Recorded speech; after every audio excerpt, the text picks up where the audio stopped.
everyone. We're back. We're back. We actually made our first week of TFT, Tarot for Today. So what do we got for that? Divine Dabblings with Oberon and Banshee. Just my little celebratory salute for making it one whole week. And we hope for many more. So, we also have some very good news to report. By the way, I am Banshee, and this is Oberon. We bid you hello. And also our cat Sunny, who we were afraid was not going to be with us today because he was in the emergency hospital for dogs and cats last night. And but needless to say, he is back. He is in good health. He may have had a little unintended work done because he had a IV attached to him, so they shaved his little paw like a little lion's paw, it looks like now. Well, you know cats have 9 lives, so we think he's still in pretty good shape for us. Yeah, he has at least 8.5 left. I'll give him a half on this one. I thought it was worse than it actually was, so I think he got off easy. And we're glad to have Sunny back, who seems to be content in joining us today on this live stream. So we hope you're all tuning in, and if you're tuning in for the first time, just to let you know, we have been in the business for a combination of 88 years. I let him say it this time. It's almost like, you know, the tarot card reader's mantra, you know, like if they had a union, 88 and out. For some people, that might be 2 lifetimes, although those would be short lifetimes. You know, it's a long time. So we've known each other a long time, literally over 40 years, and we taught each other various aspects of tarot card and divination. I was a tarot card reader for several years prior to meeting the lovely Miss Banshee, and so I shared that information with her when she shared some of her information with me. Yes, I was a reader of regular decks of playing cards, and I played with a variety of different fortune-telling tools. So I was very eager to learn the tarot when Oberon introduced it to me. And so I was a willing student, and we learned from each other a lot about how to read cards and how to interpret them for people besides ourselves.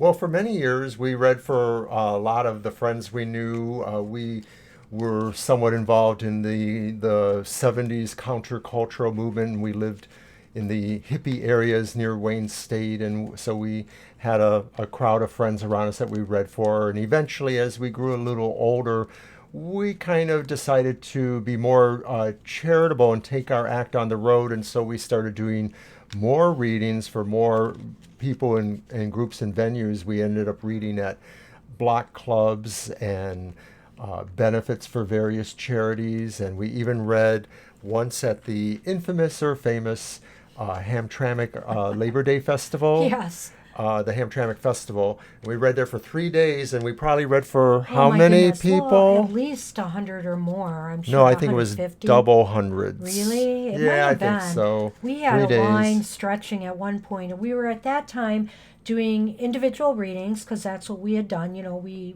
each would read for people separately, and you know, this is all new to us. I mean, this whole concept. We're doing live streaming for people who, well, we did do some readings on radio before, so that was kind of a long distance reading venue. But this is our first experience with live streaming, so we're hoping to really break a leg. When we started this project, we also decided we were going to share more readings in various venues and formats, and one of them was our card reading every night for the day ahead, the Tarot for Tomorrow. So right now we're going to segue into a minor discussion about some of our recent tarots for tomorrow. Yes, as a matter of fact, we've had an interesting week of Tarot for Tomorrow card pulls, and one of them, for example, yesterday, should I start at the beginning a little bit more, Sure. or should I start with yesterday? I'll start with the beginning a little bit more. We'll start with Thursday, where we did the Temperance card, and it was upright. And it was a day where you needed calming and balance and to seek out, I felt you needed to seek out water energy and things of that nature, go with the flow kind of things. Did you have that kind of day Thursday? Well, it almost seems like a fog to me now, but I know that there was a bit of need for that calming because it seemed Yes. like there was a bit of tension in and around the various environments we were in. We were dealing with the second day of Sonny having some problem that involved his eating and his digestive system, so we were a little bit tense about that. Absolutely. And that was the day of our previous live stream, of course, the evening. And so we got through that live stream fine, but we were worried the whole time about what we were going to do about poor Sonny. And the next day, I ended up having to take off to take him to the vet. So I only wish I had time to take a nice soothing bath. I think that might have helped. But no, I did not do that. I did not follow my own advice. And so Friday rolled around, and the card for Friday was the Nine of Wands upright. And if you remember my interpretation of that, I said, it looks like you've been through hell. And maybe, you're prepared more for the next battle because of what you went through that day. And I have to say, I know you're itching at the bit here. That's exactly describes the kind of day I had. Do you want to go ahead? Well, I was going to say that considering all of the running around we had to do with our Sonny boy here, by the end of the day, I certainly did feel a little battle worn. But we did feel like we were holding our own. We had some information and we had a plan for the next day for dealing with him. Well, right. So we were more prepared for the next day. But let's just say, for getting there was difficult. And I literally had to battle the whole day because I went to the first vet. We actually went to 2 vets with Sonny. And at that first vet, right when they were going to take the x-ray they needed to take of him, their x-ray machine broke down. Talk about some residual Mercury retrograde energy, huh? We're still in that shadow, I think, and I guess we experienced that on Friday. And so I had to find another vet, and I was calling around. Everybody couldn't take him. Finally, I found one at 5:30 that evening to take him and do the x-rays. And so we decided at that point to also have blood work done. So we were pretty well equipped to take all our information back to our vet on Saturday, only to find out that they recommended anyway we take him to emergency services to have him checked out better. And that's how Friday went, leading into Saturday. And Saturday was the Four of Swords reversed. And do you remember what we said about that day? A sense of detachment, a sense of floating above yourself and not exactly sure what you were seeing or how you were relating to it. And frankly, I was totally exhausted that day and zombitized by everything and worried about my cat, who was still not doing a whole lot better. And so what ended up happening too, I made the comment about that day that people would be feeling as if they, they may have wanted a weekend where they could rest and relax. Wasn't going to happen. There was going to be new opportunities or things springing up. You were going to kind of be on the go. And so that is what happened that day. So we were on the go finally towards the end of, I had to run around in the morning to my previous vet, drop off the x-rays, get all that information, wait for the phone call. And then later on we had to pack poor Sonny boy up again in order, I see the light. Do you see light? Yes. Thank you, Mr. Producer. Don't make me break out into song. And so, hey, we actually have room on the table now for this. So Mr. Sunman has left. But anyway, so it was like that all day Saturday. I was on the go with crazy stuff. And so I really think a lot of the cards hit me on target. But, we all have to remember when we draw these tarot for... Oh, we had a little accident. Just tarot for tomorrow cards. You will not always... My producer's gonna kill me. I'm trying to move on and move forward through this minor interruption and distraction. You will always you will not always resonate with what we tell you. It's going to meet some of the people, it's going to happen and predict some of the futures of people that we read for, but clearly reading for an audience that could be the throughout the world, that could be very difficult. So, like I said, we just do this as a guide, and you can think about it and reflect on it the next day and see if it really had resonance for you. And you know what? We would like to hear from you. We'd like to hear your comments on our tarot for today, either on our Facebook page or when we're talking about it on our live stream, just to see how you felt about what we drew. So I think every live stream we'll be looking at the cards we've drawn, before that. We live need stream. the feedback once in a while, if Yeah, not more often, because absolutely. the thing is that as very seasoned tarot readers, we're very easy to interpret these readings in our own light. It is a little bit of a projection for us to see that in a very collective light when we're trying to say this is an energy that maybe more of you will feel. So it's a little different for us. So we're stretching ourselves a little bit, and the feedback would be appreciated. Well, and you know what? On our Facebook page, when we draw these cards, we're hoping that people will comment more because I think that, in particular, if you maybe the card we drew, you see something else as a possibility happening. We'd love to hear that. We'd love to hear your perspectives as well because we know that in this vast audience of the internet, where we hope to attract a great audience of tarot enthusiasts, that you will be able to share your knowledge and experience with us as well. We say we have 88 years of experience. Do we know everything? No. We're constantly learning new things all the time and seeking out new information, as well as providing you with the guidance that we have to offer. Very good. Anything else? No, I think it's time to move on to our next segment. Sure. Why not?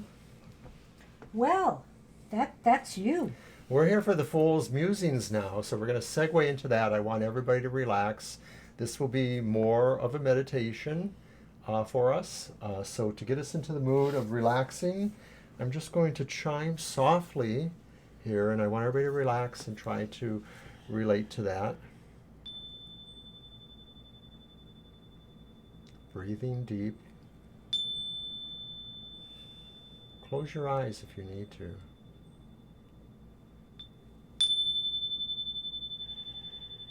Let those sound waves resonate within you and feel calmer.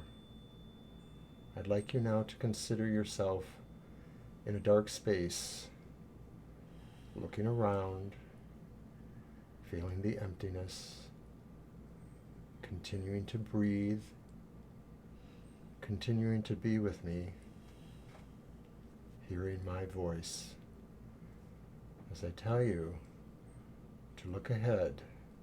And as you do, you see a staircase. The staircase can look like any set of stairs you wish to imagine. It could be an old, ornate, wooden,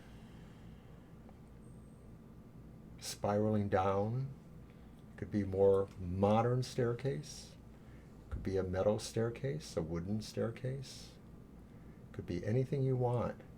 But that staircase for you is the entry point into your subconscious.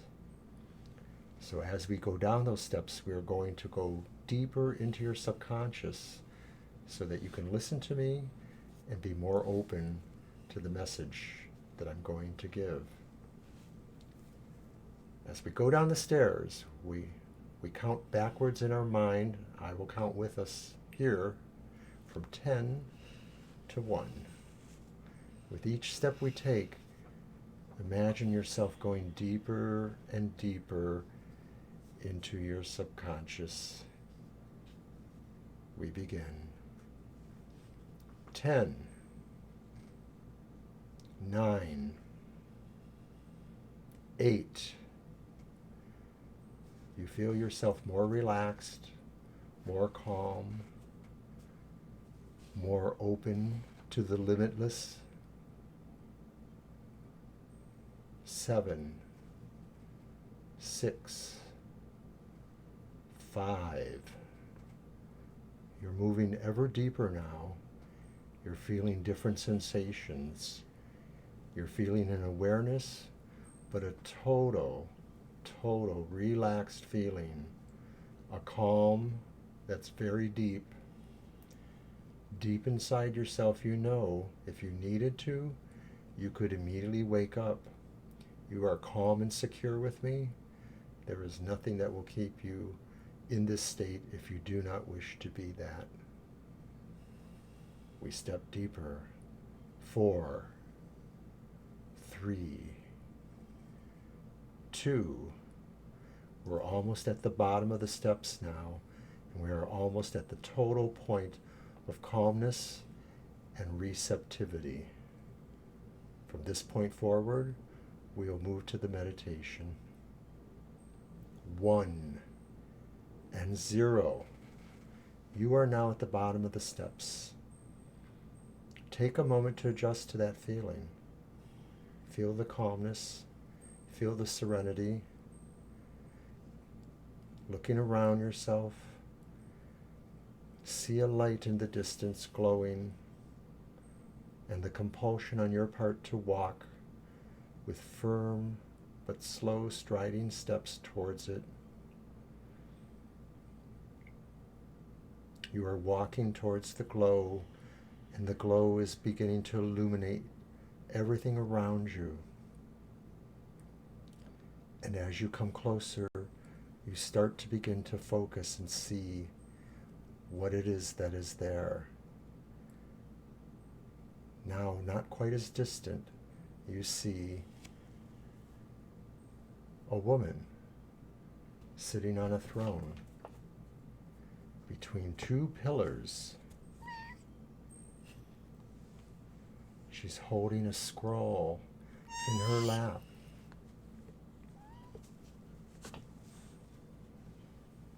She's a keeper of wisdom. She's the keeper of mystery. She's the Queen of Heaven. She's the eternal archetype of wisdom and knowledge.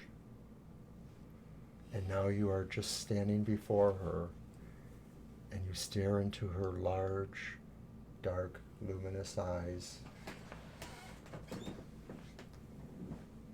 And you feel yourself in the depths of her being, and know that this is the person who you've been waiting for, the keeper of knowledge and wisdom. She will give you this wisdom. She will tell you a secret now. Think of that which you have always wished to know. It can be a mundane question. It can be a far loftier question. But go before her now. Nod your head in a silent salute to her wisdom. Kneel, if you wish, with head bowed.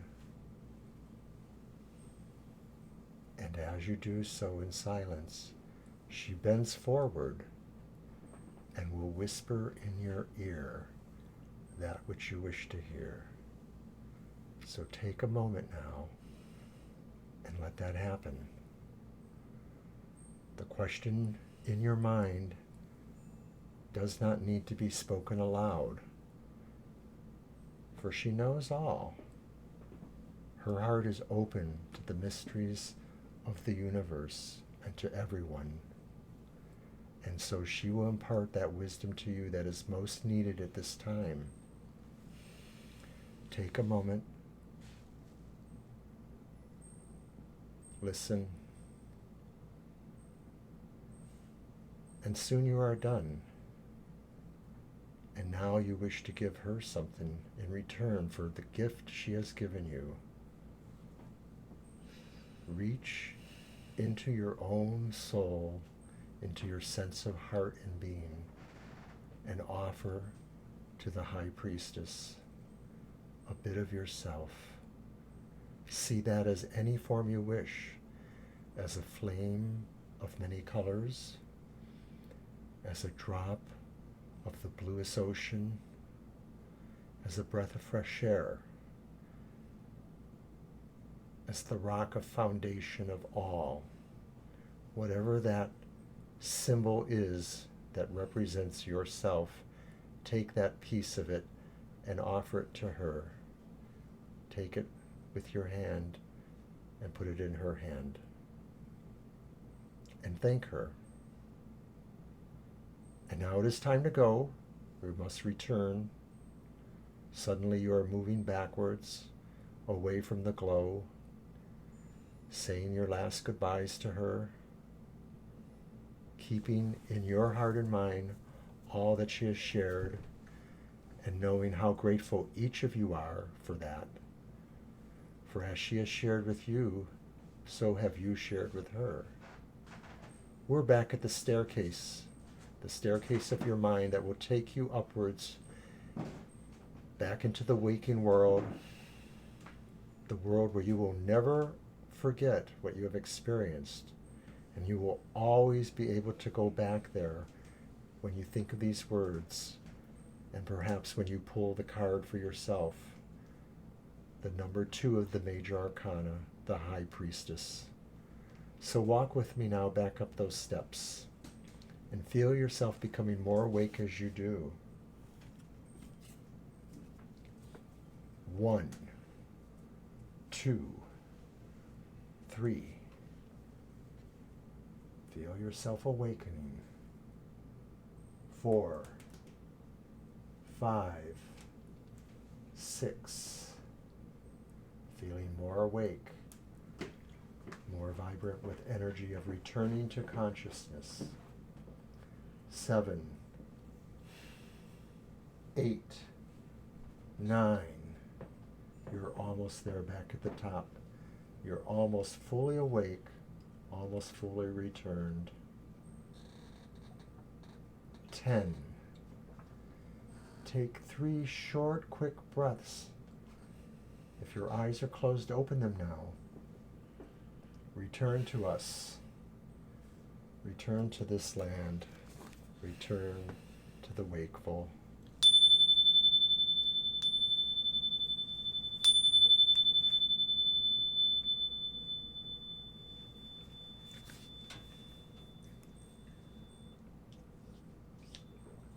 Thank you, everybody. Wow, that was very nice. Did you like it? Of course. Thank you. You It's did my very pleasure well. to share that. The High Priestess being one of my favorite cards. Anyway, so that always helps. Well, then, I guess I'm still on because now it's going to be time for our group tarot reading for the week. Oh. This one's my turn. He startled Sunny me. approves and says, Sunny is back. "Are but you done with that boring fortunately- meditation stuff? Didn't you hear me calling?" Did you hear him meowing? Oh my goodness, yes.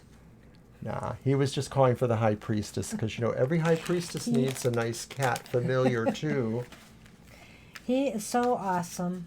I'm so glad he's back to normal. He's just letting us know. So this is just my reading, right? You don't need to shuffle these? Actually, well... Or did we do that last time? We did that last time. Okay.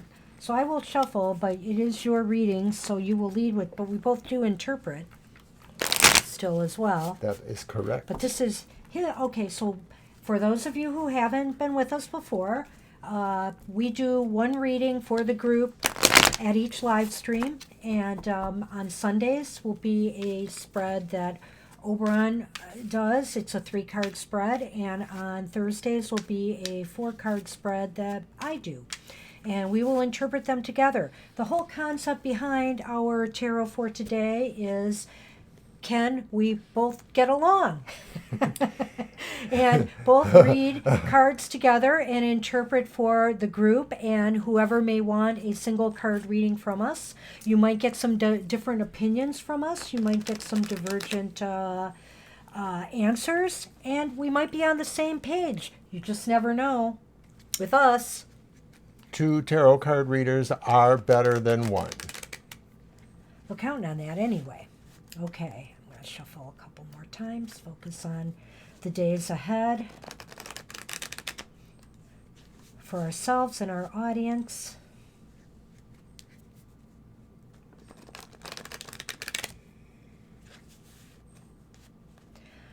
you want me to cut them or? Yes, Okay, and then I'll I shall. complete the cut and pull. There. And Sunny does not. Oh, please don't eat the intravenous fluid wound, Sunny. Okay, the first card will be the card of the physical. So this relates to what kind of things we can expect from our physical, mundane sort of lives for this next week. And I have pulled the Magician. The card itself sort of tends to talk to the more esoteric, but putting it in that context of the physical, it's also a barometer for self-actualization, for employment of the will, for achieving mastery, for finding direction. So these are the things that could be happening to some of us in this week, that we are hoping to exert our willpower over the aspects of our physical world, that maybe we need to be firm and direct when we're dealing with coworkers about certain situations or within our family life. Or maybe it also says that we need to be able to handle all of those kind of rigors that go into that physical life. There's a balance issue involved here, because what the Magician controls are literally the foundations of all existence. Putting that into the context for our physical lives, it means we have a lot of things that we have to think about.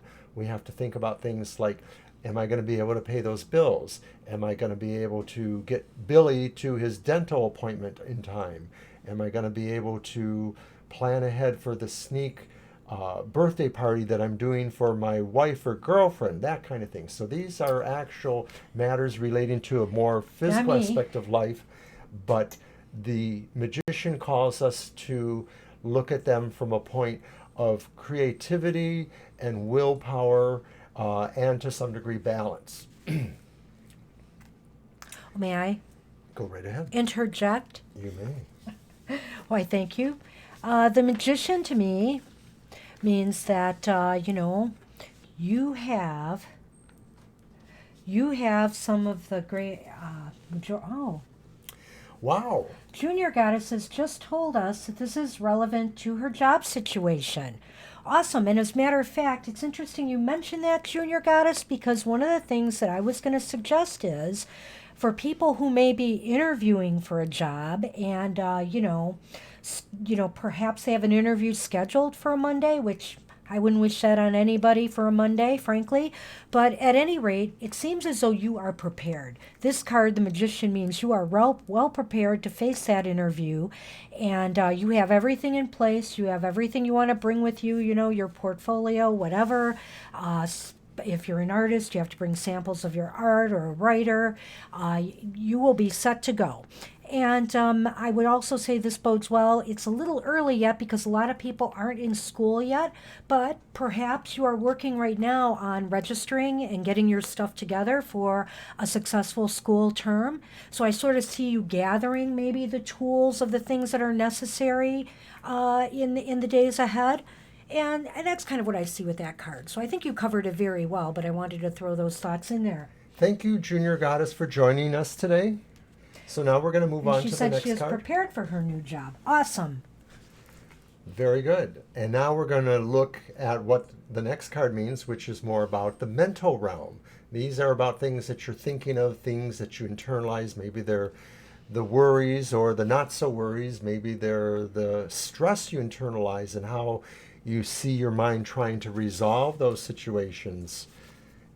The card pulled is the reversed Two of Wands. Now this one's kind of interesting, I suppose. The Two of Wands. Reversed, indeed. Reversed. I'm thinking this says that there's still a little bit of lag time in your mind on how the situations are moving along. That those of you who are thinking about what you can do mentally to prepare, that maybe you are having a little bit of doubts, or you're sort of seeing there's other things that you do have to focus on too. So once again, it could be hearkening to that balance issue, but this is specifically more about the mental part of your life. And it could be that while you are prepared for something that is coming to you, that sense of that investment that's coming to you, there's also within your mind maybe some balancing, like, well, I'm prepared for this, but I have to also make sure that I've taken care of these other details that maybe aren't particularly relatable to that, but will have some effect. Okay. Well, I'm going to go just a little bit off path from you, I think, or maybe it does correlate. I am concerned this is the mental level, after all, correct? So, on the mental level, as you put your things together and in place, I believe you might have talked about, did you talk about some self doubts? Not specifically, just some stressors maybe. Okay.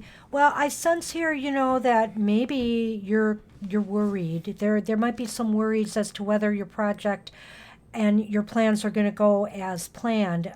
Maybe you feel like I don't want you to feel. Some people they feel like they go into an interview or they go into something, and they feel like they're going to fail before they begin. I don't want you to come in with a negative attitude. Forget what may have happened in the past. Forget things, some shortcomings you may have felt you've had in the past, and focus on the fact that you are prepared and ready for the things that you are going to face. So don't dwell on past failures, past mistakes, self doubts that you may have. Try to block them out of your mind because that could influence your success in the days ahead. And I'm appreciating the comments coming from the chat area. Thank you very much. It's always good to kind of get that sense that we're doing the right thing here. I think it's important to also mention with the Two of Wands that either way, whether it's reversed or not, the idea here is about something you have planned and prepared for and you expect it to be coming. This maybe is what Banshee has said. The reverse position is signifying that within that mental experience of that, you are having some doubts, those of you who are looking at that, and that maybe therefore it's just something you have to bolster yourself a little bit too. You have to figure out the way to feel more positive about that. Successful? Successful works too. So, Well, did you have anything else to add on that one? This is a good thing, time to remind people that, you could read this card in all the cards of the tarot in a number of ways. But again, it depends on if you're using a spread in particular, what position the card falls in and how it relates to that particular realm and area. Do you have anything to add to that? No, I think I'm done with that. We should Okay. probably move ahead to the final card. Sure. And the final card, because this is the body, mind, spirit reading of sorts.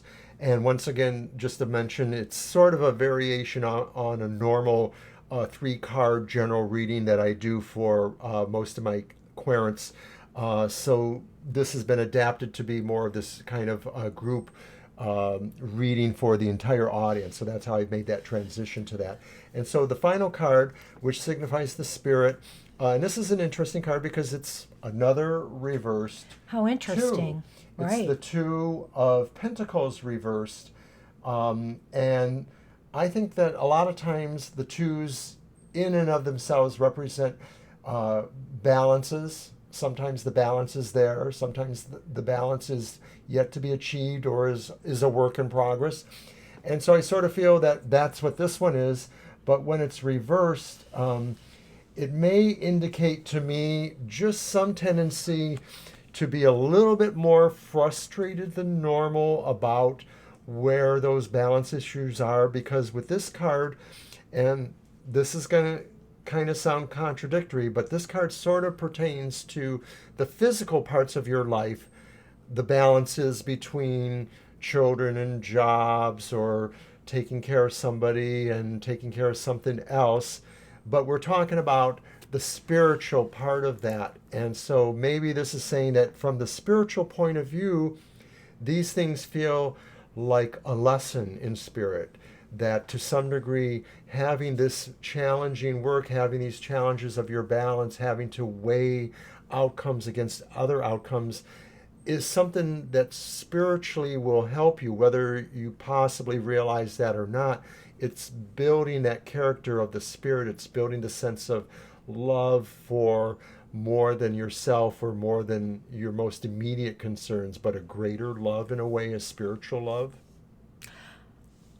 Sure. It is interesting we have the twos, and that the twos are reversed, and this does show, some balance issues going on.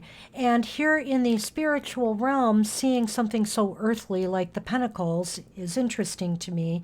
But also, I want to point out the Rider-Waite deck has a lot of reason why I like it so much to use for people, that may not have a lot of experience with the cards or tarot, is it really does carry a lot of symbology. And I wanted to mention to Oberon and to the audience that besides the pentacles and him trying to juggle them here, also in the card are some ships at sea. And you can see in the card how the ships at sea are encountering some very rough water. Water, again, brings it into the emotional realm. So even though this is the realm of spirit, I think your emotions are involved here. And so maybe, just maybe, your emotions are kind of dampening or stressing out your spirit a little bit in the realm of financial matters. I think that, juggling career and family and all the different things is tough. You got to make sure that you have balance. It may be great to have a job with great pay or great benefits or great perks. You might travel around a lot and whatnot, but at what cost? At what cost to you emotionally? At what cost to your family? At what cost to other things? All these things need to find their balance. And, they talk all the time in the workplace about work-life balance. And isn't this the epitome of that there's a little bit of a lack of work-life balance? And you can kind of, when that happens, your spirit can get really frustrated, and you can get a little bit stagnant, I think, you're with your energy. And maybe you don't put the best effort out there because you're just feeling kind of bogged down with it all. Well, that's very good, too. I want to say you're welcome, Junior Goddess, for that comment there. And I also think, too, maybe just to kind of bring that in home, is that sometimes from that spiritual point of view, we do feel that the struggles of our mundane life bring us down and leave us with no time to explore spirit or to acknowledge spirit. And so that is a challenge, too, that we each have to make and have to figure out how we can do. So, would you like to sum this up in any way? I just want to throw something at you before you do, though, is that as I'm looking at this here, I am seeing a real focus. Don't be afraid. Don't be afraid. Oh, absolutely. I am seeing I'm talking to the chatter. I know. Oh, okay.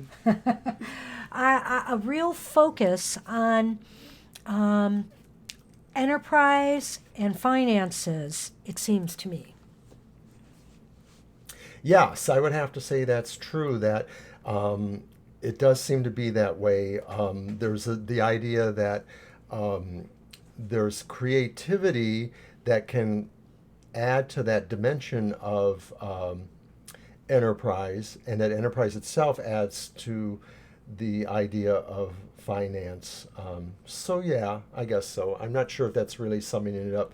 It just seems to me that these next few days to a week will sort of present some challenges that cross over boundaries between the different parts of our life.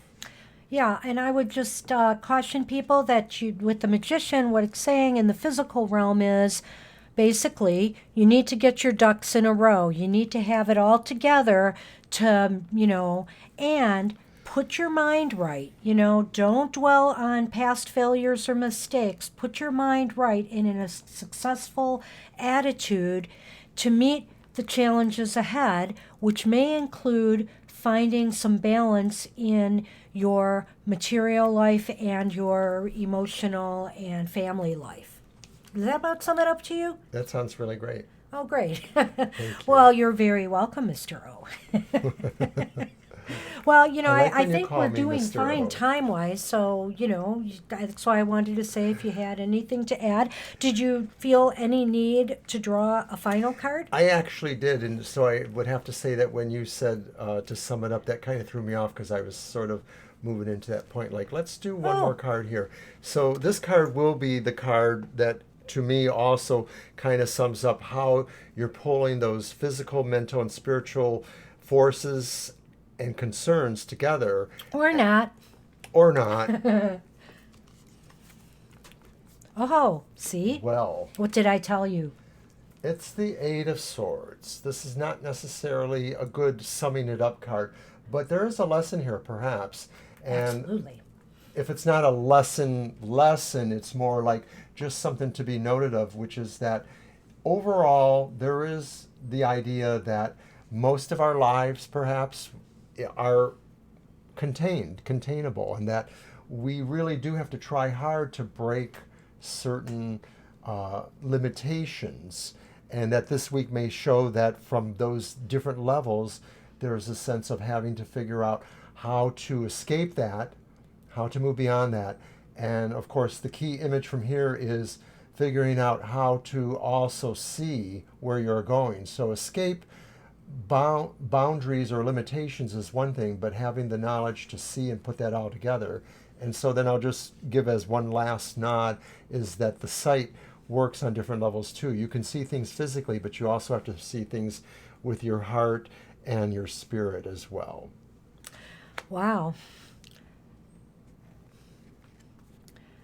Okay. Well, I see, when I look at the Eight of Swords, I see a woman or a person, I should say a person, I'm sorry, it is the image of a woman in this card, who has her feet on land and water at the same time.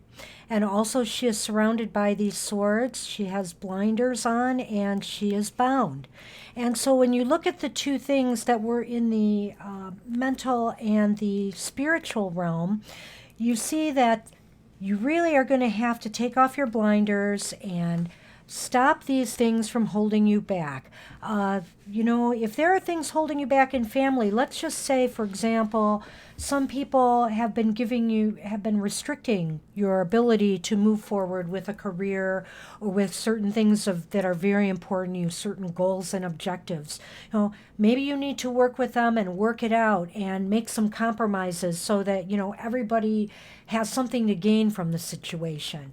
So you're going to have to really take these blinders off, think outside the box. Don't be afraid to step out from some of the things that you feel have been surrounding you and overwhelming you both mentally and spiritually in order to achieve success, I think, in this particular situation. And the magician is there telling you, you really have it all. You have the things you need to move forward with success. Now, all you have to do is clear the path for it. Make yourselves more open mentally that you can achieve it, and spiritually that you can find the balance in your life. And just because I'm sort of picking up a numerology vibe at the moment, the magician is the major arcana 1. Yes. And therefore, he is, in some way or the other, one half of each of these two cards. So he represents 50% of that energy or that force that's trying to say, despite this delay, use your creative abilities and your willpower to try and focus better.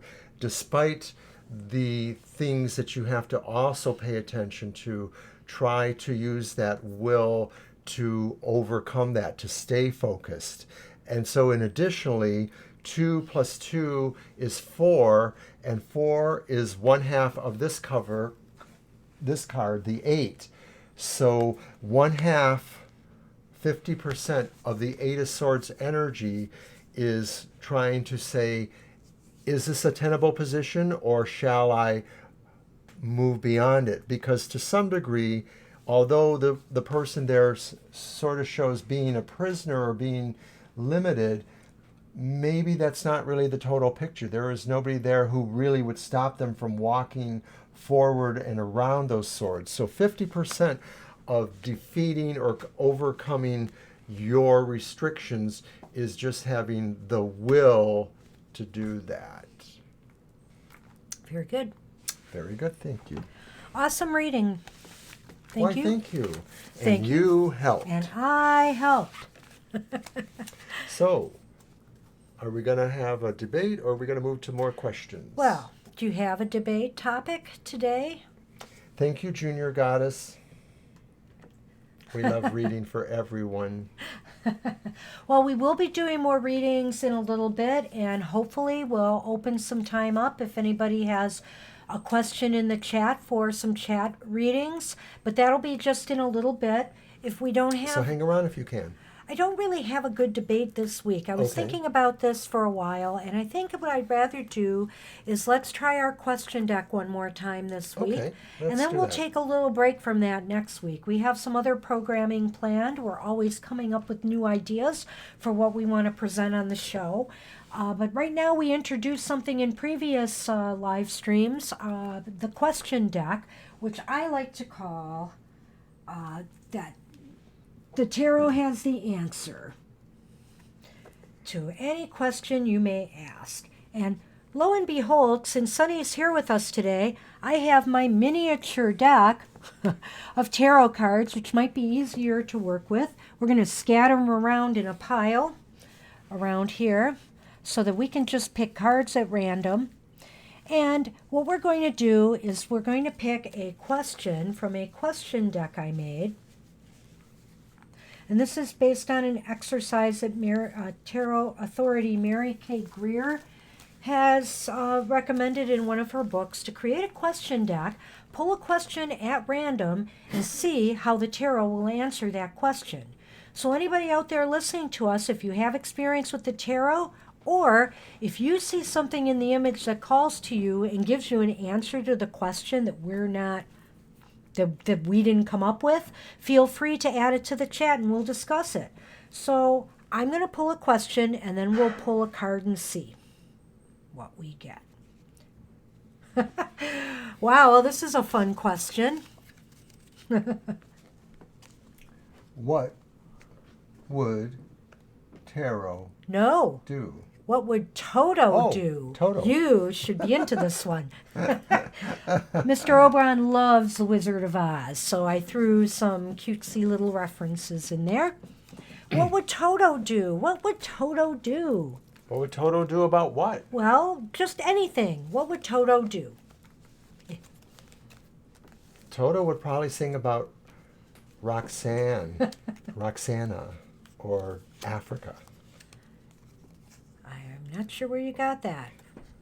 There's a group called Toto, and they have a song. Oh, Toto. Oh, my gosh. I'm sorry. Oh, now I'm embarrassed. What would Toto do? Toto has pulled the World card. I have an answer if you don't. Go ahead, I'll listen. Okay. Well, my answer to getting the World for that question is why Toto would take that tornado ride and travel it as far as he can around the world. Toto wants to see the world. You know, that little bicycle that Dorothy drove him on is just not enough. Well, it's an interesting thought there. I've actually spent a little bit of time looking at the four principal characters of The Wizard of Oz: the Scarecrow, the Lion, the Tin Man, and Dorothy, and seeing that they sort of overlay somewhat with the four elements and or the four visages that are embodied on this card. So true. maybe that answer would be that Toto would say these people are the sum of existence, because that's the idea with the World card, is that these are the cornerstones of the world. They have possibly biblical connections, they have astrological connections, so these represent the foundation of the world. What would Toto do? Toto would say, trust the world, trust the foundation. Awesome. I still like my answer better, but I that's like okay. your answer better too, I guess. Well, I kind of threw that thing in with I always like that scene with Toto in the little basket on the bike, but really, if you're pulling the world card, the world is much bigger than that little world in Kansas. Okay. Yes. Okay. Ah, All that glitters is not. All that glitters is not. Dot, dot, dot. I guess in a sense I should have made that question is or is not, but let's try it with is not and see if the tarot will answer. So the we're going to let question. you pull this one first, I I will. guess. Or did it? You pull it first No, last you time? pulled I it. did it, yeah. Yep. It is my turn. Oh my gosh. Upright. Okay. I would answer this question. The Ace We of pulled the Ace of Wands. Yes, I was upright. just going to say it. The Ace of Wands upright. And the Ace of Wands upright is the beginning of success and growth, especially if you're involved in business. A business venture is a very positive sign that you're off to a great start. Successful enterprise at some point. It could also mean if you're an entrepreneur, your idea is going to take root and take off and flourish. But, so what does this mean when you get a question such as, all that glitters is not? Well, I would say, all that glitters is not success and not business. You may feel at the top of the world, of the business world, and on cloud nine when your thing takes off. But if other things are out of balance in your life, or let's say your relationship is breaking up, or you've just flunked out of a class in school, or something else is amiss. You really have to write the rest of your life. You have to remember, you're not all just about this one thing. This does not totally define you and your life, and what's good in your life. I should say that because that's really the crux of this question. Yes, that's pretty good. I mean, to me, the ace represents something new beginning, and it's usually like a new job, a new beginning, a new enterprise, a new project of some sort. And so this could just be telling us that, it's wonderful, but don't put all your eggs in that basket, that you are still a, an act of will that is going forward, the act of will, and that there is still more projects and things for you to do, and that this is absolutely a good sign, but it just doesn't mean that it's the end all. It's sort of like saying, yes, this is the beginning, and you need to keep working with what that energy of the beginning is. How about we do one more? We're going Sure. a little bit over time, but not badly. I'd like to Not do really. one No, more. No, not not really. badly at all. We have more to the program, but I am sure we're going to have time for everything. I am so Are convinced. you pulling another card for that No, question? I'm just mixing Okay. them up a little bit, Okay, but I'll let me get do that another then. question. Let's do one more question today. Oh no. Oh no. Should I go with it? It's a little early, but maybe we should just see what we get. It's a little controversial topic here, folks. Well, if nothing else, then you can say, they said it first. Who will be the next president? See if the card's characteristics identify a particular candidate. So what that means is that we're going to use our intuition and our knowledge of what these cards are, what these characteristics pertain to.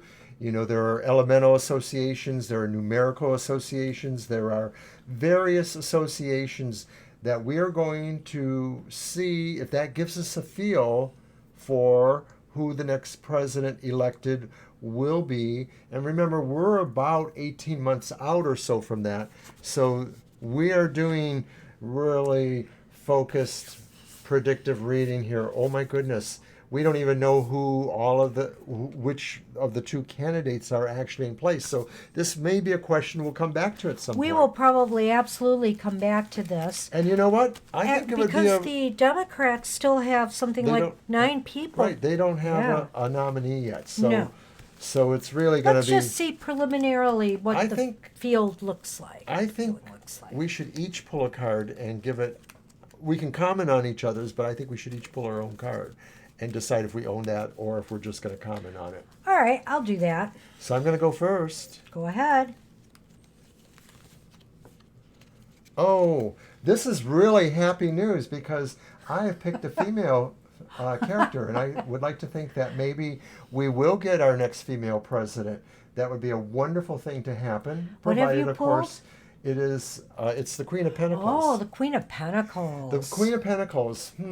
Now, if I was going strictly with the idea that this indicated it was a woman, who do I think this would mean?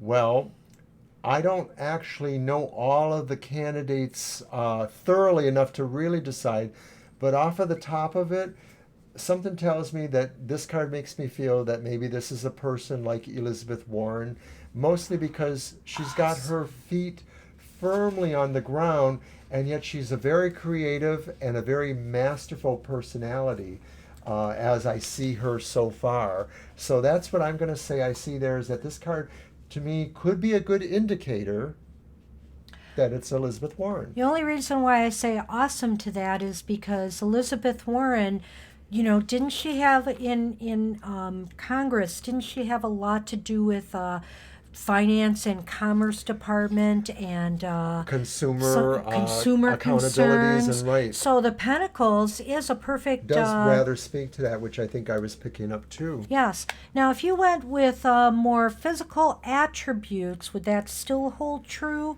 or would No, there it be wouldn't another necessarily. candidate in mind for you? It might be somebody who's amongst the more darker haired candidates. We said before, we spent some time saying that we don't always work with those old Right. traditional meanings that a particular suit means a different kind of hair coloring or complexion. But now we are, just for the sake of this, and so if we were using that as our criteria, we could say that this could be one of the darker haired candidates. That could be Tulsi, maybe. Or Kamala. And she seems to be, or Kamala. Tulsi in particular seems to strike me as maybe a more grounded individual, and that's the sense of what I get from Pentacles. I'm not sure that I feel that exactly about Kamala. Kamala would probably be maybe that in physicality, but not necessarily that in temperament. I might see her as more of a sword, a Queen of Swords, more of a judge kind of person. She was a prosecutor. But I don't want to digress from this card, so I'm thinking that it could be Elizabeth Warren, maybe it could be Tulsi. So you want me to pull a card now? Yes, I do. Well, let's just muddle the issue further. And it's interesting you also got a court card. You can also get impressions from the other cards in the deck. It doesn't have to be a court card. But it might be interesting to pull, when we do a question like this in the future, pull out the court cards and just use them. Could be interesting. I'm going to take this one. Well, this is so awesome as well because I do believe it points to another female. It's the High Priestess card upright. No. So I really do hope it's true as well. It's time. It's time for a woman. That's as political as I'm going to get here. But the High Priestess shows somebody with a lot of inner wisdom and knowledge and coming from deep within. It's ironic. In a way, it could be the dark horse of the bunch, Marianne And Williamson. But You rock, girl. I am not going to go out on a limb and say that at this point. I think if I had to pick somebody who that could be, I would tend to think that it's Tulsi Gabbard. I get the feeling that she operates more on an intuitive, emotional kind of level than maybe some of the other female candidates do, and that's just my impression. Well, and I would go just with the idea of wisdom and or secret wisdom and know that because of the role she's played in the military and some of her involvement with military concerns and leadership concerns, that maybe she just has that sense of knowledge, that she understands some of the unspoken sides of those kind of issues. I don't know that I would say Klobuchar in that respect, for example, but that could also indicate that I just don't know enough about all of the other female candidates or all the other candidates in general. But Marianne Williamson, of course, dealing with mysticism and spirituality, you can see a lot of her in this card as well. And even though she's obviously not, what they would consider a serious candidate, she has certainly brought to light a number of things, that has made people think a lot. She actually, after her second debate performance, was one of the most searched for candidates in Google, I believe, after that. So, it's interesting what we've got here, but I do think it is indicating at this point in time that, feminine energy is prominent. So that's not to say it can't be a man, but it might be somebody with a lot more sensitivity, would you say? And, an intuitive knowing if it was a man. How would you say a man could fit what we have pulled here? I'm on a different tact altogether because okay. I'm thinking that we subconsciously decided to each pick a card because we were picking the nominee and the VP. And so that's what we see here is we see Marianne Williamson as the VP. Oh, no. And well, it could be Elizabeth Warren and Amy Klobuchar. No, Tulsi Gabbard. Okay, maybe that's what I'm that, thinking. Yeah. Amy to me is not a high priestess. Yeah, I didn't mean that. I'm sorry. I misspoke. But if I were to apply any of these energies to a male person, well, that's going to be challenging because I don't see any of them necessarily portraying positive feminine energy. Maybe, no, I can't really see that. Really, maybe I'm blind to that. Yeah, I'm at a loss to pick somebody too in that respect. It seems as though, as far as emotional candidates go, Beto O'Rourke lately has been showing his emotion, with the El Paso massacre and things of that nature. So, I could almost see that a little bit. Neither of these cards really but represent not. a high degree of emotionality. They sort of represent serenity and or guidance and or leadership qualities. Yeah, I think I agree. I agree with you. Well, okay, well, why don't we move oh, on? wait a minute. Junior Goddess says Bernie as High Priestess.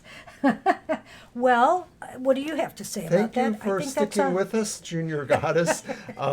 Maybe this is really you. Maybe we should get you into the field. I don't know. I know you a little bit, so I think you would probably be a pretty good president, quite frankly. But there are some points to be made for Bernie, though. Let's think about this a little bit, because Pentacles, he too, talks a lot about things that affect people's pocketbooks and personal wealth, So in a sense, I could see a little bit of Bernie thinking even with the Queen of Pentacles. And also, like you said here, somebody with a higher wisdom.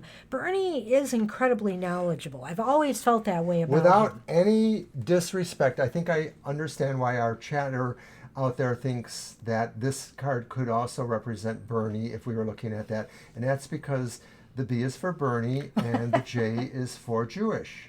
Oh, no. Oh, my gosh. Yes, perhaps our chatter has it totally correct.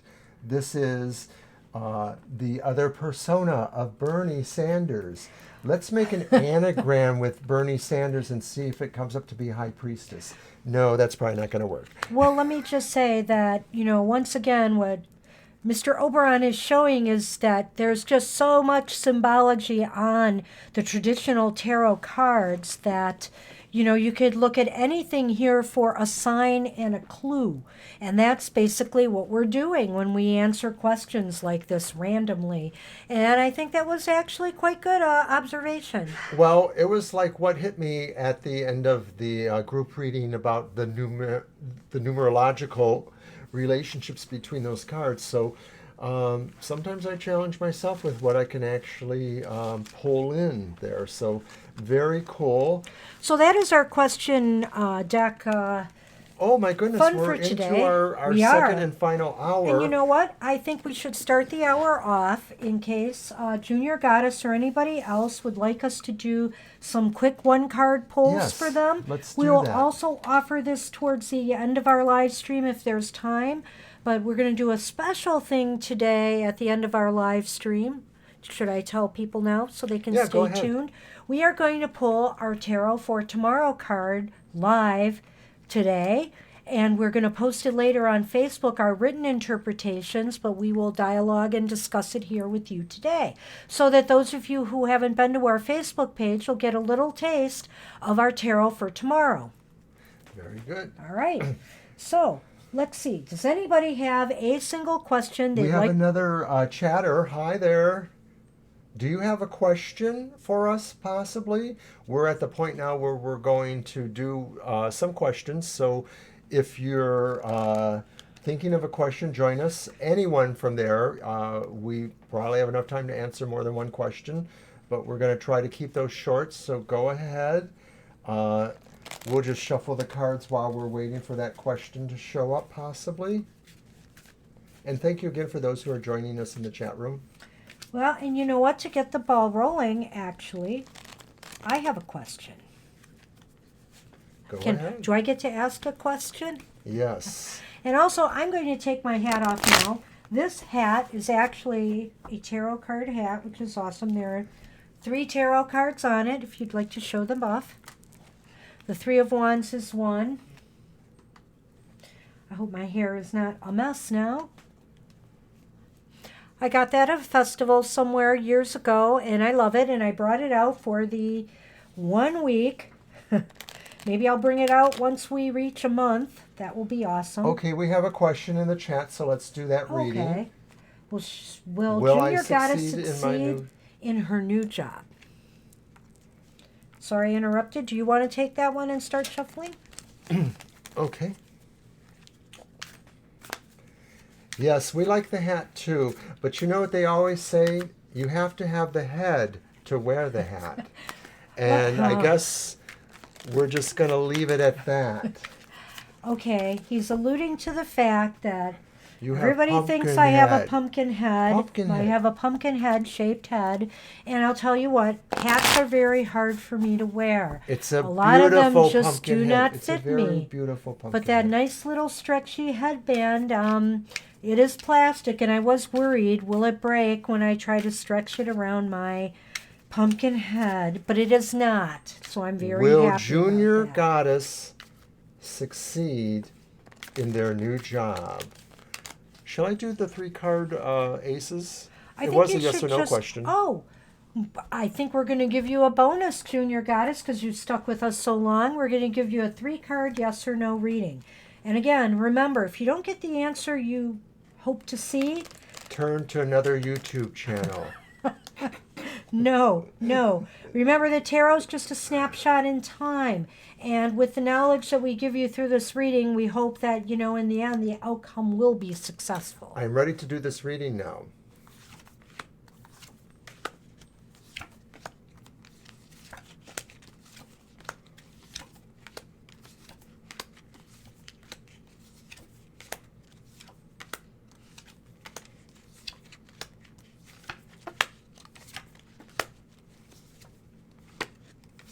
You're welcome.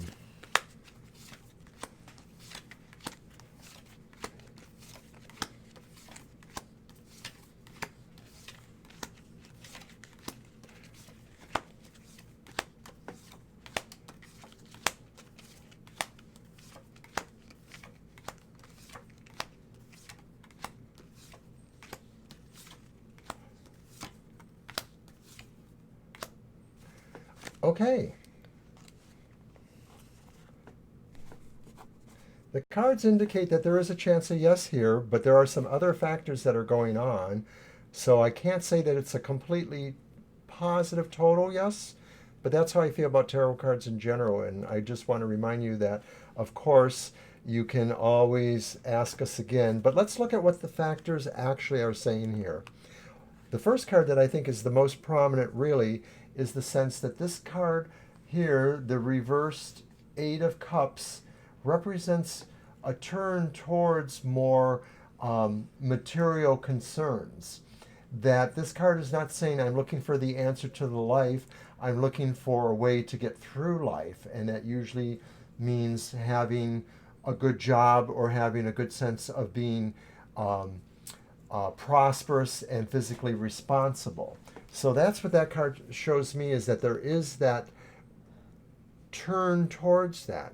That in a way you have decided, or that circumstances are turning you towards this path, away from maybe something that was less focused towards that. Excuse me. A little bit of dust in here with those cards. The next card, though, I think says more about what is going on here to me. It's the Queen of Swords reversed.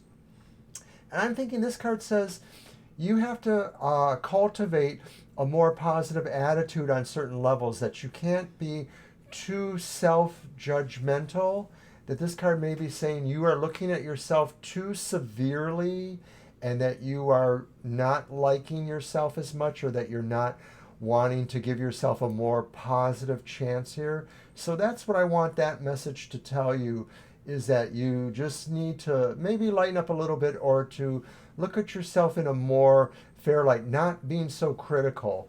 I could say that if I knew you at all, that this card represents something about somebody who's more of a Virgoian kind of personality. Virgos are really efficient and organized people, but they tend to be down on themselves, or more critical of themselves than almost most other signs.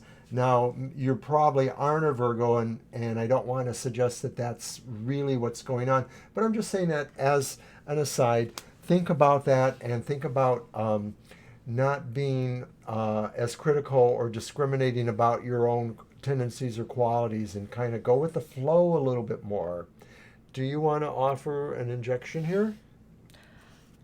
Well, of course, that's what I'm here for. So, let me just say, Junior Goddess, that it looks as though you might have made a shift or a move for materialistic reasons as well. Perhaps this was important in your decision to get this job, and it seems like it will offer that to you. But also, it might tell me that you may also be looking for something beyond even this particular job. This may not be where you stay. And I can't say for certain how long. But I will say this also, that yes, these are qualities that you need to work on. Or my other thought is that this may be somebody that you will encounter on this job, that this current job, and it could promote some obstacles to your success on the job. So in other words, you know, we're all used to dealing with difficult people at work, and if I were to talk about a difficult person at work with this card, what would you say about that? I'm sorry, repeat that. Okay, if you were looking at this as somebody she might encounter on her day-to-day work world, would you say this is kind of a harsh, judgmental person? It could be somebody who is maybe in a supervisory position, or maybe somebody who has a little bit of leverage over you. They've been there longer, they're the office manager, that kind of thing. It may be that they're there to look at you and decide how you really fit in or not. Or maybe they're just the person who has that Virgoian tendency that we're talking about, the person who's a little bit too severe of a Very judge. good, reminding me about the Virgo again, yes, because perhaps that's a clue to the type of person you will be encountering, and maybe locking a little horns with somebody who might be just a little bit too regimented in how they feel things need to be done and rules need to be followed, things of that nature that you might find restricting. So it's not a definite no, but it's all going to depend on how much effort you want to put into it, and if you are willing to stay there or move on to something that may be more lucrative for you. And again, if you leave, I don't think it would be because you don't like the work per se, but it might be because there's a better material opportunity for you out there. And I think that's what Junior Goddess has said also in the chat too. Did you want to cover that question with your own reading? No, I think that covers it really, but she did say here she does plan on not necessarily staying long unless there are promotional opportunities. And that's good, especially if you're starting out and you're very young in your career. Me being at the end of my career, I could not make that kind of, I could not make those kinds of leaps anymore. So yes, it all depends on the circumstances in your life for certain. Well, thank you, Junior Goddess. I hope that helped you. And anybody else who wishes to chime in, now's the time, or we can move on to something else. Well, we'll give it a moment. We'll give it just a moment. And what is next on my agenda here? Let's see. The court card conversations. Oh, yeah, and that's going to take a little bit of time, too, so maybe I should set up You are for it welcome, while Junior we're waiting. Goddess. Thank you. We're glad if it helps. And remember, again, you can always hit us up for another question, and we'll see how it goes. Yes, You know, we'll make some time at you the have end of the actually not broadcast. started yet at this new job, so we could find out more. Well, now, in our last live stream, I brought up the possibility of doing something new with court cards, and I think we're going to get it started today. Basically, we're going to take the court cards on their own journey of the Fool. And how are we going to do this? The journey of the Fool is a journey of a person through the various major arcana cards. And so we're going to take the pages, we're going to start with the pages, and we're going to do one page at a time and take them through the journey of the Fool. And we're going to do, today, we're going to take the Page of Wands. You want to hold that up, the Page of Wands. And we're going to take him through the first 11 cards of the journey of the Fool. And then on Thursday, we'll conclude his journey of the Fool with the last half of the tarot deck, well, relatively half. Now, I'm also going to lay out the Fool card. Do you want to use the smaller ones, or they're not in order? Oh, they're not in order, so not this time, but that we will definitely do that in the future because we can lay out more cards here that way. That is a very good suggestion from Oberon. But here, I'm going to bring out the Fool card because basically the page is the Fool in this reading. He is starting off on his journey. So I am going to begin with you, Oberon, and ask you just what kind of Fool does the Page of Wands reflect? The Page of Wands, to me, reflects a fool who has a sense of his youth and being in the spring of his life. The wands representing the growthful things, the projects he's about to begin, the adventures that maybe he or she wishes to have. It's about the spirit of creativity in a way and the spirit of communication. So the page moving into the Fool says, look for messages in a way. Look for those things that are telling you to pay attention to something. Well, pay attention indeed. I do think that is definitely important with the Page of Wands. You know, the wands are these growthful staves or wands. They have leaves on them. They're growing. And the page is youthful and exuberant and full of wand fire energy. And so as a fool, you know how the fool is on the precipice there? He's got to watch where he's going because he could fall off the edge and do himself some real harm. Well, I have to say that he's got to be particularly mindful of that. I think of all the pages in the deck. What would you say about that? I think that's kind of correct in a way. I think that this page has a more closer relationship to the Fool card possibly than the other pages. For one, they're both bearing a staff, though employed in different ways. But if you notice, the page also holds in his left hand what looks to be a white rose or some sort of flower, And of course, on the wand are, in almost every scene, our wands are budding, beginning to grow. So these represent growth, but they also represent a sense of newness too, something that has been born and is new. It may not necessarily have to be born to be new. Sometimes we just decide to adopt a new manner, a new outfit, a new frame of reference. And the Fool, and I'm sorry, I'm smacking with my cough drop, but the Fool is perhaps always about looking forward, and the Page, in this sense, is well suited to do that because the Page also represents communication, messages that you are most likely expecting. Okay, so let's move him through some of these cards of the major arcana. And unfortunately, I can't find my magician card. I don't know if it got oh, wait a minute. Okay, that's him, yes. I don't know what happened there. So I will try to find him later. We'll sub Oh, mine we'll in there use for the yours moment. for now. That's fine. That works for me if it works for you.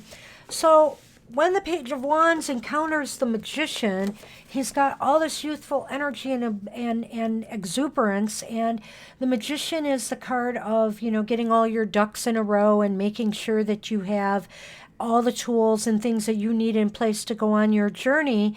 And I worry about this Page that, you know, he's so youthful and young. Is he going to take the time it takes to really become the master of himself? He's a little bit undisciplined right now. He could be a child. You know, Pages have that childlike quality. He could be a starting student, and he might be a little bit distractible. That's just my feeling about the Page of Wands.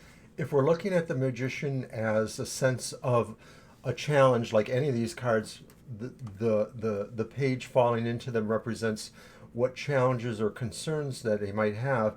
That is true then, that the Magician really represents mastery, and maybe the page is really more of an apprentice. So in this sense, the page encountering the Magician is seeing a vision of where he would like to go, perhaps.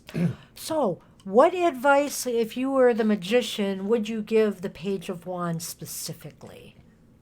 I think that's what I think we're going to try to really get to the meat at The here. Magician's message is almost the same for everybody, which is as above, so below. To be more specific to the page, I think the idea there is being the best messenger that you can, that the page is being charged to convey meaning between people or between parts of life. And so the Magician is saying, be sure the message is true. Don't cause harm by not relating the correct message. Be the actual noble bearer of the message. And my advice, if I was the Magician talking to the Page of Wands, would be slow down and master what you need to master to succeed in life. Slow down and take the time that you need to truly understand and know thyself, and to be better equipped to face the challenges out there in the world. He is now moving to the High Priestess. The page moves to the High Priestess, and the High Priestess is a little bit more discerning than the Magician, not quite as forthcoming, because this adage is what rings true for the High Priestess, which is knowledge is power, and power shared is power lost. And so what the High Priestess wants to tell the page is don't give away all of the things you know to just anyone, that sometimes you have to be more discerning, and that the page should have those qualities to find that. But remember, he's a page, so he's really more at the earlier level of that. He's still an apprentice. He's still trying to learn that. And what he needs to learn is that trust needs to be earned before all things can be shared, specifically when we're talking about sacred knowledge, secret wisdom, things of that sort. I can't say it much better, but I can say it shorter. I would just say that the High Priestess is telling the Page of Wands know what to say and when to say it. And if you need to go within to find those answers, do so. But by all means, don't just react in haste. Know what to say and when to say it. I'll start this one off with the Empress in the page. Now here is where I think the page could really excel in his visit with the Emperor. He is such a bundle of energy and enthusiasm, and the Empress is all about creating and creativity. She's most likely to bring, and nurturing, she's most likely to bring the best out in this page, in my opinion. And, I think that his plans and his dreams and his ambitions are likely to be achieved, if he really focuses and learns how to be creative, come up with creative solutions, come up with brilliant ideas, just keep an open mind and trust your gut. The page encountering the Empress, I think, sort of says the page is the attendant to the birth of something about to happen. The Empress can represent a birth, physical or otherwise, and so the Page of Wands is somebody who's trying to push themselves into moving energy, messages, communication through the powers of enterprise and growth. And to me, that indicates that they are attendant to a birthing process, that they are seeing those things coming forth, and they want to nurse it along. They want to tell that message to others. Be ready, something big is about to happen. They're communicating that. So that's very good. I would just add to that as well that maybe the Empress would like to tell the Page of Wands, don't just talk about creating something, do it. That's very good too. And the Emperor. The Emperor, the page wanders now towards the part of the path that contains the Emperor. And so, in a perfect world, every emperor has his court that may employ various pages. And so the Emperor's message to the Page of Wands is know your place, in a way. That the Emperor is the pinnacle, and that service is on every level. That the Emperor serves on his own level, just as the page maybe serves the Emperor in more minute or diminished ways. The Emperor still is the servant of the people. The Emperor has control, but the Emperor serves by the will and the consent of the people. I would also say that if maybe the Emperor is telling this youthful page that if you ever want to aspire to be me someday, in other words, let's say the page becomes a king, a ruler, a leader in the business world, for example. If you want to be a leader and be able to lead, you must be able to lead yourself. You have to be able to lead yourself towards those goals and those ambitions. Because it's lonely at the top. Exactly. And exactly. he didn't get there all on his own, but now that he's there, he has to maintain that. And also, wouldn't you agree that the Page of Wands, there's a little bit of aggressive energy there can be, like, for example, in reverse. So I would say that the Emperor's also admonishing the page to, remember to be moderate and, not harsh in your rule of other people. Be a fair boss, be a decent boss. Oberon has a little bit of a creakiness in his throat, so thank you for understanding if you do. or not. So we have the Hierophant now, which is like a priest, and the Page of Wands is visiting the Hierophant. And basically, the Hierophant is here to tell the priest that, or I'm sorry, tell the page that he is there to remind him that there is a spiritual side to what he does, and also that there are rules that he needs to follow. He can't just run amok and just say whatever he wants to say with abandon. He has to understand there are rules of protocol and decorum, and that he needs to follow them. I won't say he's like the Miss Manners of the major arcana, but he could be. The Hierophant, to me, speaks in a lot of ways of society and values and possibly the need to conform or to adhere to that. So, to some degree, the page encountering the Hierophant maybe is challenging those things, and ultimately we'll have to resolve that issue in a way that sticks with what societal norms or concerns may be, and that the page is truly looking for his place in the world of standards and morals and values. And that meeting with the Hierophant tells him that you do have to act within a framework. That framework may have limitations. If you can transcend them, that's something different in a way. I don't know. Am I making sense? No, there? that's fine. That is fine. So I put that up there. And now the page is visiting the Lovers, which, of course, the Lovers are sometimes I think that one looks at the Lovers cards as a dealing with opposites. You have to deal with, I think the Lover's message to the page is you have to deal with both sides of your nature. You're not just made of fire. You have other parts to your nature that need to be addressed as well, and not to forget that. And that also, you need to remember that you are not alone in this world, and you must deal with others.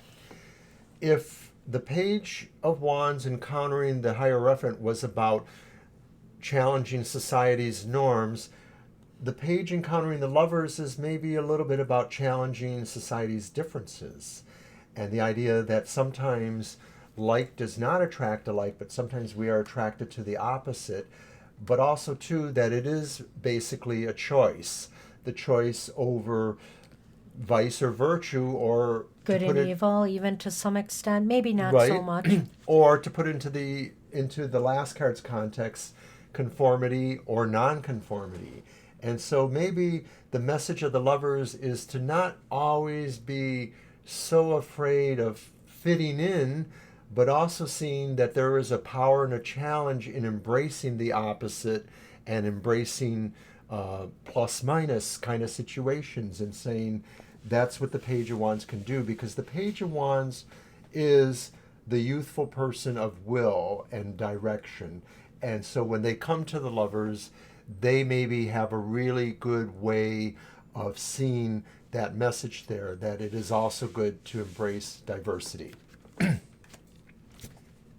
Card number 7 is the Chariot, and so the Page of Wands, this energetic, excitable youth, is now reaching the Chariot phase, which is about victory and how you handle triumph and victory.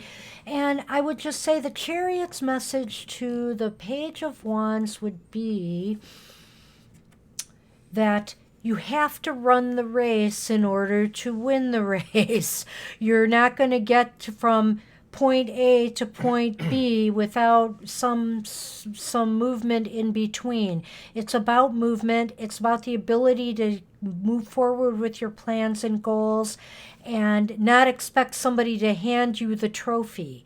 You're going to have to achieve success through the moves that you make. And the Page of Wands, being fire energy, they're raring to go. They are just raring to go. And with such youthful exuberance, there is no doubt that he will heed well the Chariot's message. Having embraced the concept of differences being good, or differences and choices being there for your benefit, for your discernment, for your review and your acknowledgement, Now the page has discovered it is time to move. It is time to put action to principle in a way and to move forward with goals. The chariot is about that. The chariot's lesson for the Page of Wands is saying, you really have this. You have this. And it's a matter of just saying, I've seen all these things and now I have a clearer idea of where and how to go. Awesome. And now we have strength, the 8 of the major arcana. The strength card. The strength is about, I think, something that maybe, the Page of Wands is all about movement and excitement and energy and distributing messages, but the strength card is there to tell him that he needs to develop courage, he needs to develop fortitude, and he needs to develop a backbone to really move ahead and make his way through his journey in life.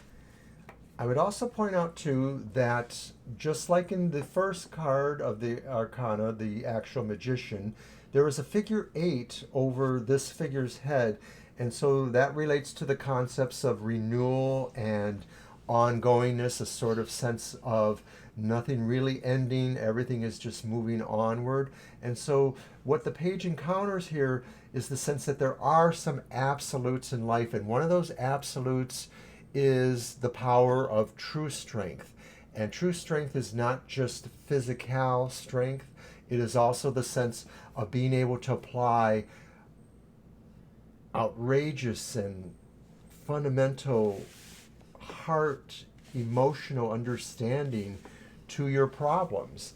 And so what the strength card teaches the Page of Wands is that basically being able to wield the staff and say, I'm in charge and I'm knocking you around, or I'm showing my physicality through that, is good necessarily, but if it's not girded with the understanding of the heart and the affairs of the heart and how compassion can really solve more problems than a gun, a brick, or something like that.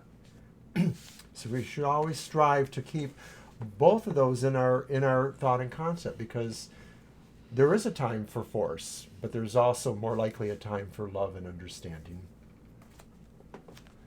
And now he encounters card number 9, the Hermit. And the Hermit is here to tell the messenger that to ensure that his messages are wise and, are positive news for people, and to tell it like it is, not be afraid of truth and seeking the truth, and make sure that the messages that he conveys are always truthful and wise, governed by wisdom.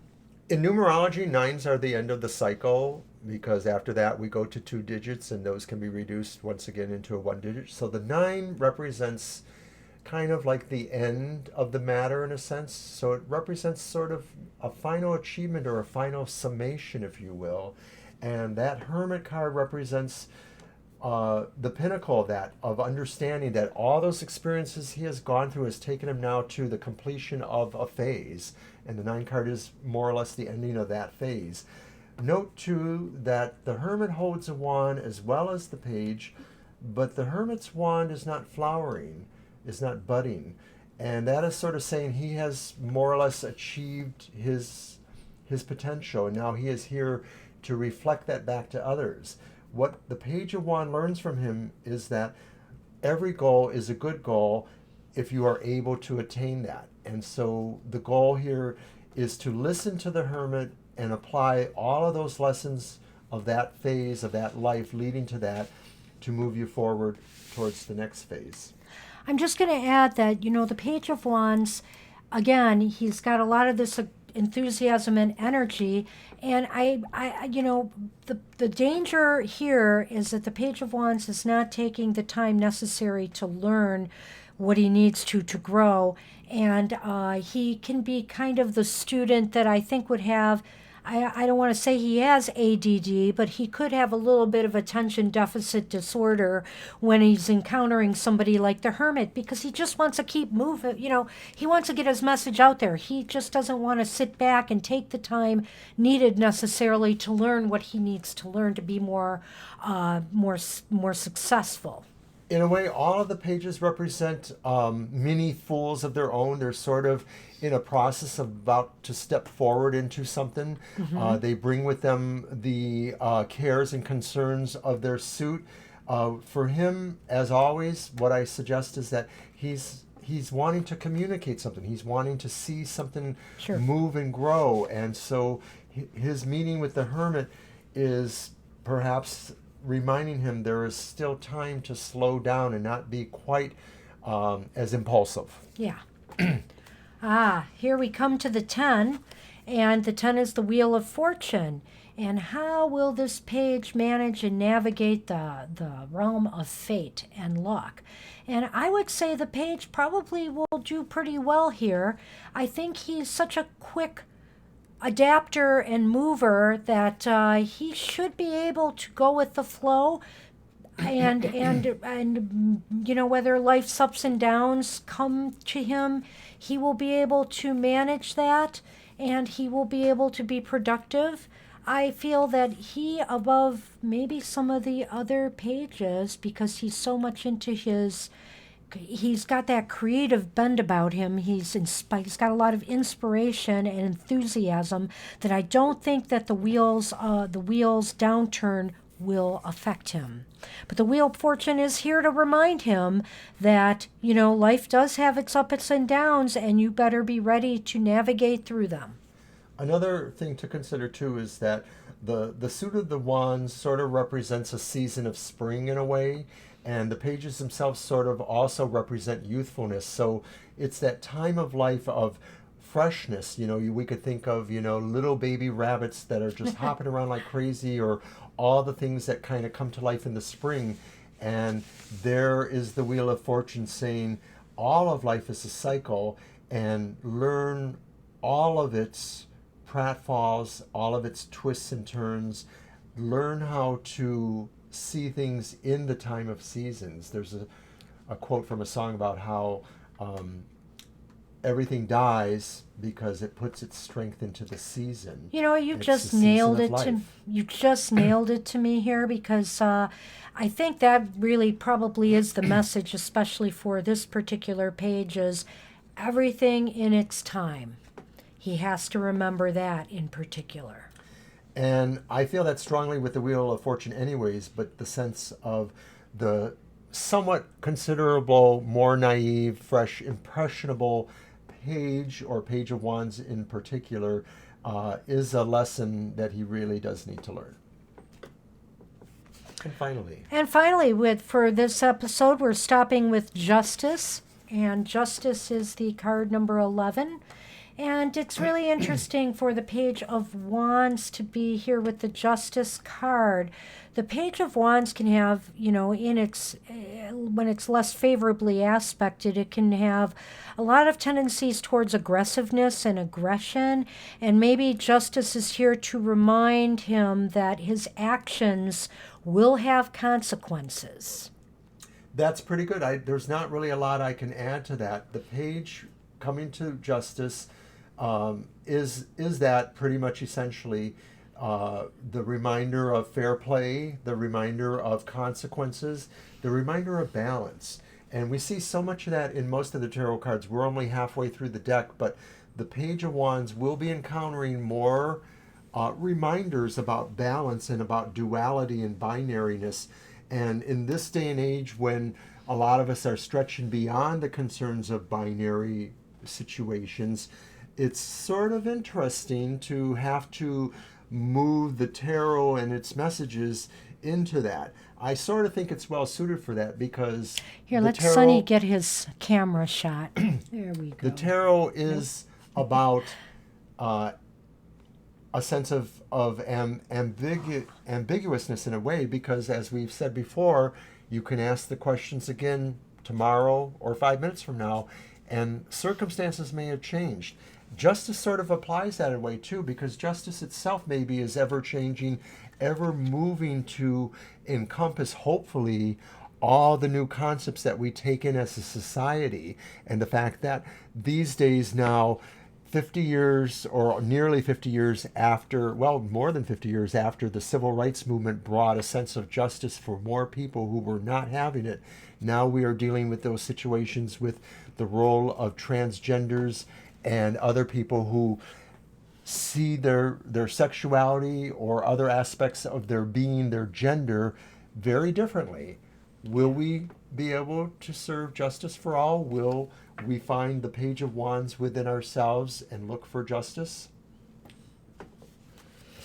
I have given you a lot to think about. Well, I thank you. We took a little bit longer than with this than I had envisioned, but I think that this was a good trial run for this particular exercise. And so next time we visit the Page of Wands, he'll be doing the next half of the Major Arcana journey. And I think what we'll do is just kind of try to come up with what message, what core message we feel each card has to convey to the Page, the Knight, the Queens, and the Kings in the deck. And I think you'll get a lot of nuance here as to how the different classes of court card, they're at different experience levels, but we're always going through journeys of the Fool throughout our lives. You know, when we're young, it's a particular journey through life. When we're, when we actually mature and then we move into a second phase of life, our teen and our young adult years, and then finally we move into our adult mature time of life, and then we finally move into old age. And you know what? Guess what? It's not over then either. You have your own journey of Fool to follow once you retire. Everybody takes on a new path and a new journey in life. And so that's what we hope to convey by this exercise, and we hope you enjoyed it. So I am going to say that since we've ran a little bit over time, we're going to open it up a little bit more if anybody wants another reading. If anybody is here for readings, we'll give it a few moments. And if you have a question for us you'd like us to answer, and if not, we'll go into our tarot for tomorrow. So let's give it a few moments here.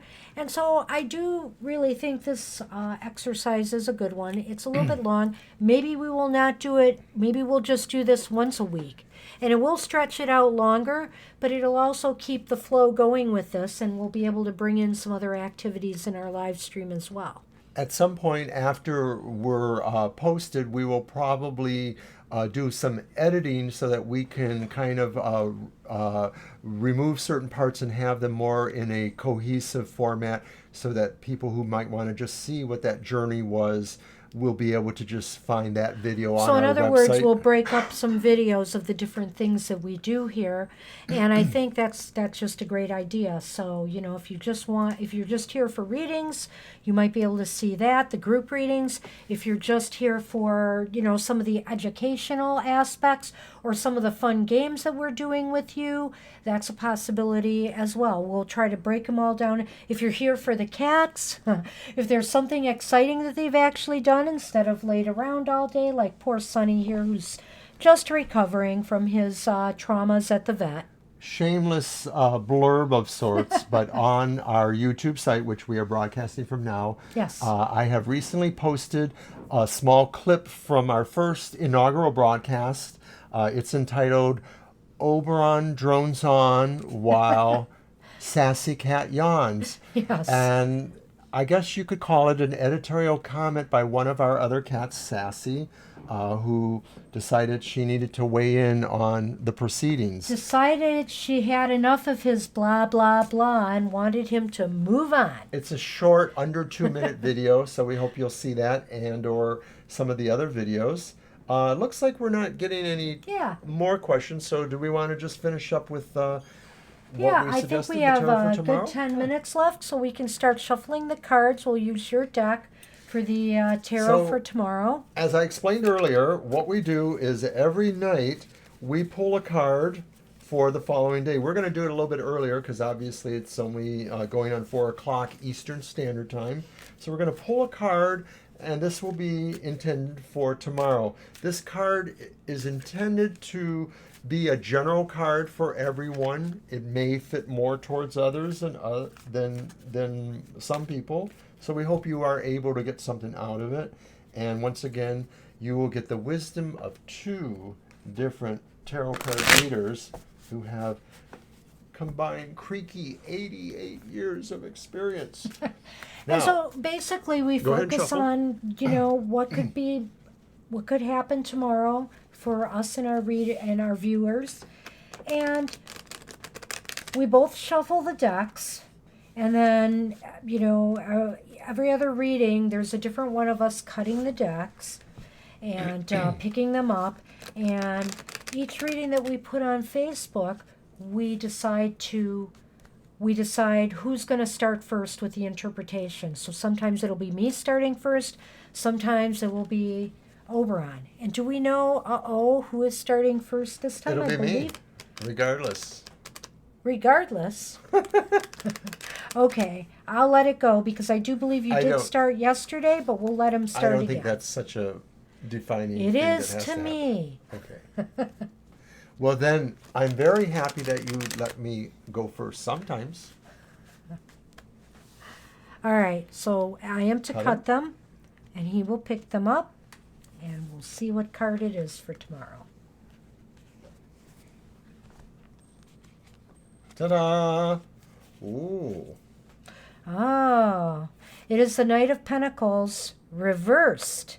Dun, dun, dun. Why don't you go first? Oh, I see. Well, I will be happy to go first. Although it's not a happy card for me necessarily.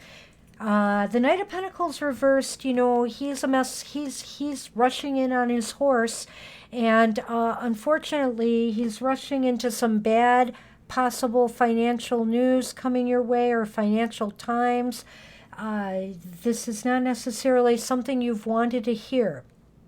And it may mean you have to pay a bill you didn't expect. It might mean that suddenly something has gone amiss in your life. There might be a car repair and the bill comes back a lot higher than you expected. It could be a medical bill. Whatever the case may be, it's unexpected, kind of bad financial tidings of sorts. And or possibly even related to an investment. Well, I'm going way more general here, and I'm actually wondering if this card portends the idea that some of us may feel constipated tomorrow.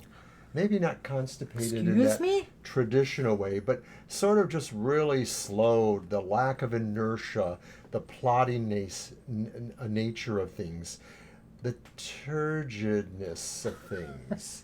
Yes, Oberon went there.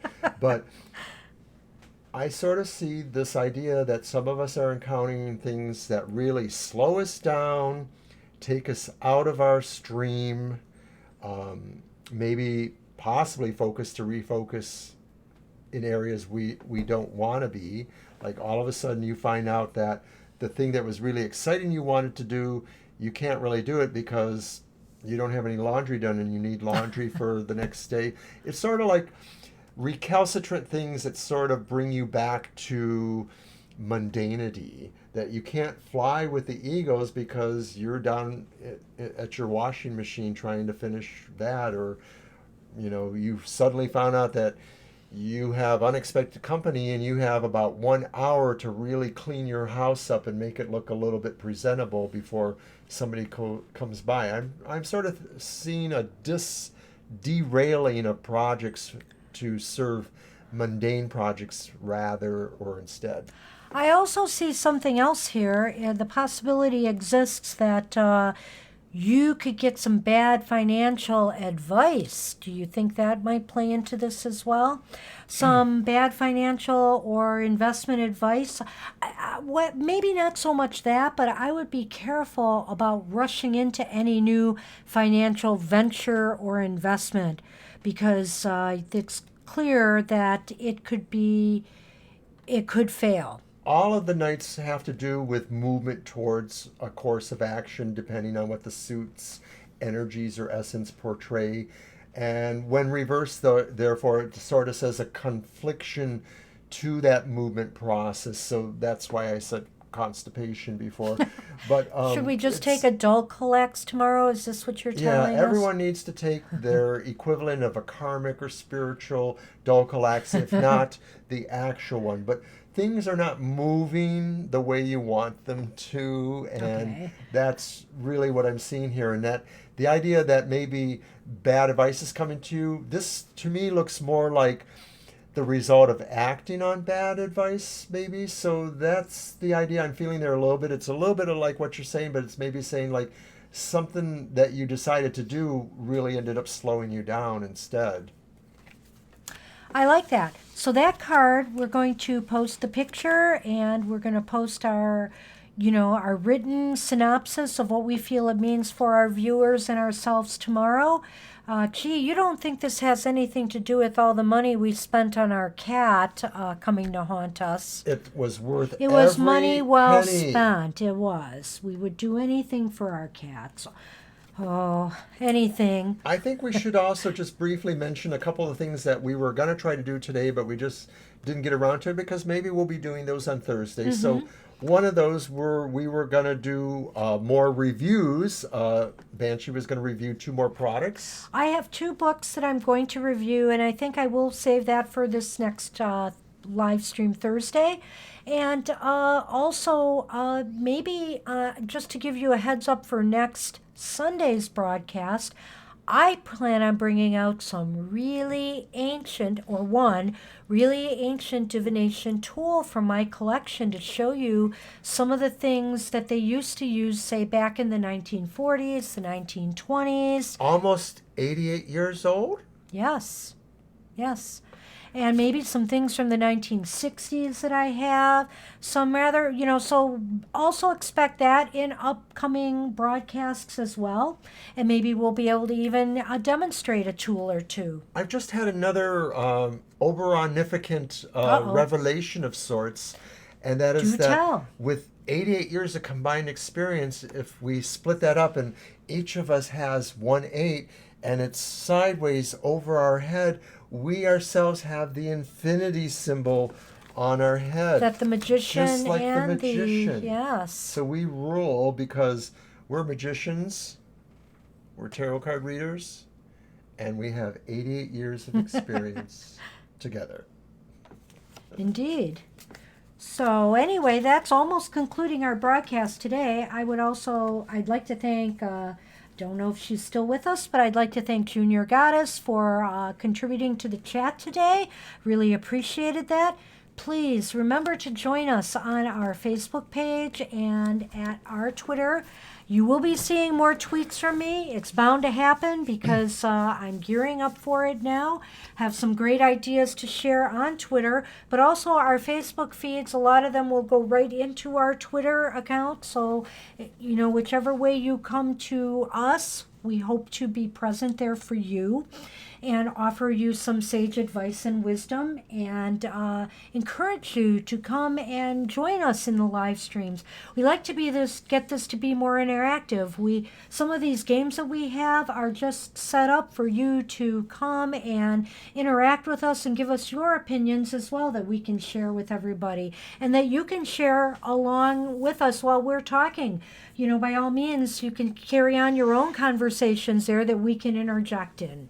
If you happen to be in the Ann Arbor downtown area on Tuesday night, we're going to be there. We're not there to read cards, but we will be at the Crazy Wisdom Bookstore, imparting some of our knowledge in other areas of the arcane and occult. So that's happening 6 o'clock to approximately 8 o'clock Eastern Standard Time in Ann Arbor. And that's a program from some friends of ours, Moira and Michaelia and Kelly, who are running the Witches Night Out, which is an interesting discussion format for seekers everywhere. And so I guess that's about it. I'd like to say for Banshee and myself, Oberon, and for, of course, our recurring guest stars, Sunny. Today, Sunny. Shadow and Sassy are also in the picture somewhere at times. And And we would like to thank our son, our producer, who's done a great job once again keeping it together for us. Mr. Monster Hunter. Yes.